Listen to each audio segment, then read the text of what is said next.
سلام دوستای عزیز، به آشپزخونه من خوش اومدین. توی این ویدیو طرز تهیه قرمز نخودچی یا کوفته ریزه اصفهانی رو براتون تهیه کردم. امیدوارم که خوشتون بیاد. مواد لازم: گوشت چرخ کرده 400 گرم، پیاز رنده شده 1 عدد متوسط، آرد نخودچی 1/4 پیمانه، رب 2 قاشق غذاخوری سرپر، پیاز خلالی خرد شده 1 عدد کوچک، سیب زمینی خرد شده 1 عدد متوسط، گوجه گیلاسی چند عدد، زردچوبه 1 قاشق چایخوری، نعنا خشک 2 قاشق غذاخوری و نمک و فلفل به میزان لازم. برای درست کردن کوفته قلقلیامون گوشت رو به همراه پیاز رنده شده که بهتره حتما آب اون رو کاملا بگیرید، نعنا خشک، زردچوبه و نمک و فلفل داخل یک کاسه ریخته و خوب ورز میدم.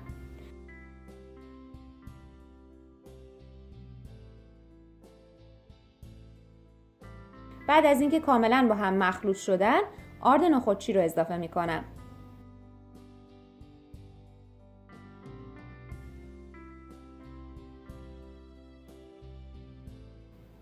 اگر مایه گوشت شما کمی چسبندگی داشت میتونید مقدار کمی آب در حد 1/4 پیمانه به اون اضافه کنید و خوب ورز بدید تا چسبندگیش از بین بره.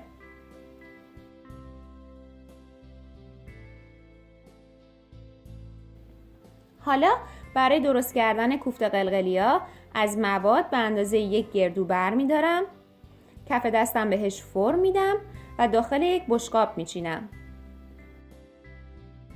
ظرفم رو به مدت نیم ساعت داخل یخچال میذارم تا کوفته ها خوب خودشون رو بگیرن. الان نیم ساعت گذشته و من داخل یک تابه مقداری روغن داغ کردم، روی حرارت متوسط گذاشتم و کوفته قلقلی ها رو داخلش سرخ میکنم. هر چند دقیقه یک بار بهتره که کوفته ها رو خوب برگردونید تا کاملا سرخ بشن.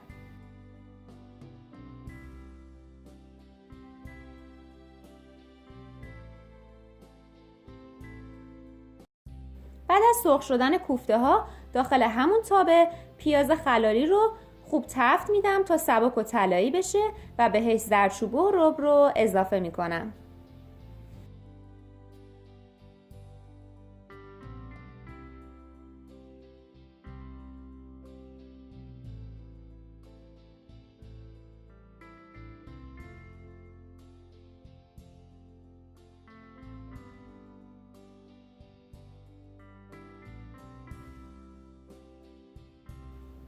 بعد از اینکه رب کمی سرخ شد و رنگ باز کرد کمی گوجه نگینی خرد شده بهش اضافه میکنم. این کار کاملا اختیاریه و من معمولا برای خوشمزه شدن سس همیشه این کار رو انجام میدم.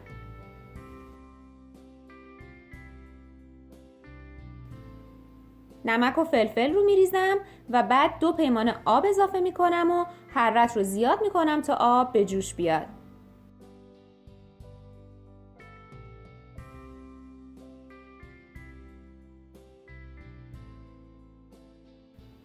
بعد از اینکه آب جوش اومد کوفته های سرخ شده رو به همراه سیب زمینی و گوجه گیلاسی های رنگی به سس اضافه می کنم.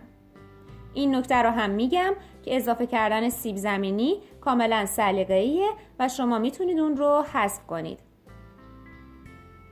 حالا روی حرارت ملایم به مدت 20 الی 25 دقیقه اجازه میدم که کوفته ها توی سس بپزن و خوشمزه بشن. در پایان پخت هم کمی آب لیموی تازه روش میچکنم و دیگه آماده است که بره روی میز. این غذای اصیل و خوشمزه کنار یک کته زعفرونی واقعا عالی میشه.